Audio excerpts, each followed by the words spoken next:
आज हम इन्वेस्टर्स और सेवर्स के लिए एक सबसे ज़रूरी विषय पर बात करेंगे, फिक्स डिपॉजिट यानी एफडीज। हम देखेंगे कि आखिर ये होता क्या है और हमें एफडीज में क्यों इन्वेस्ट करना चाहिए। फिक्स डिपॉजिट क्या है? फिक्स डिपॉजिट यानी एफडी फाइनेंशियल इंस्टीट्यूशंस द्वारा दिया गया एक सुरक्षित इन्वेस्टमेंट ऑप्शन और एफडी आमतौर पर रेगुलर सेविंग अकाउंट की तुलना में अधिक ब्याज की रेट्स देती है, जिसके कारण जो रेगुलर इन्वेस्टर्स होते हैं उन्हें गारंटीड रिटर्न्स मिलते हैं और वह इसे आदर्श मानते हैं। आप एक लमसम अमाउंट को फिक्स पीरियड के लिए निर्धारित ब्याज दर पर जमा करते हैं, जिससे आपको कंफर्म रिटर्न मिलते हैं। मैच्योरिटी से पहले विड्रॉल में आमतौर पर जुर्माना भी लग सकता है। फिक्स डिपॉजिट में क्यों इन्वेस्ट करना चाहिए?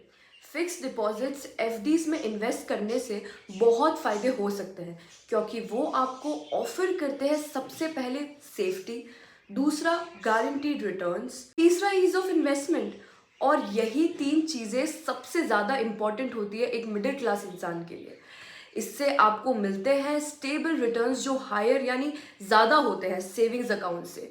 एफडीज परफेक्ट है उन कंजर्वेटिव इन्वेस्टर्स के लिए जिनको उनकी प्रेडिक्ट की हुई इनकम चाहिए होती है और टैक्स बेनिफिट्स भी चाहिए होते हैं। जनरल पब्लिक के लिए एफडी के इंटरेस्ट रेट रेंज करती है फ्रॉम 2.75% टू 8.25%। सीनियर सिटीजन्स को हायर यानी ज़्यादा इंटरेस्ट रेट प्राप्त होती है जनरल पब्लिक से, जो होती है 0.25% से 0.75% अधिक। अब हम स्पेसिफिक्स पर आते हैं।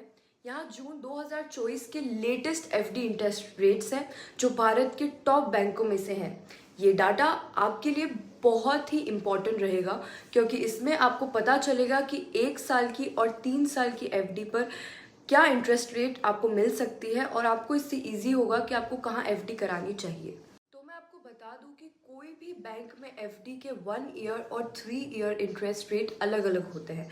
जैसे एक्सिस बैंक के 1 ईयर के इंटरेस्ट रेट है 6.70 पर एनम एंड 3 ईयर्स के है 3.10% पर एनम। इस तरह अन्य बैंकों की भी इंटरेस्ट रेट्स दी गई है, जैसा कि आप देख सकते हैं, और उससे ये पाया जा सकता है कि कुछ बैंकों की इंटरेस्ट रेट दूसरे बैंकों की तुलना में ज़्यादा है। और अब मैं जूम इन करती हूँ, आप इस चार्ट को अच्छे से देखें, इससे आपको ये आइडिया हो जाएगा कि आपके लिए कहाँ एफडी करवाना ज़्यादा सही रहेगा। वैसे देखा जाए तो सभी बैंक्स ऑफर कर रही है कॉम्पिटिटिव रेट्स, दोनों सीनियर सिटीजन्स के लिए और जनरल पब्लिक के लिए।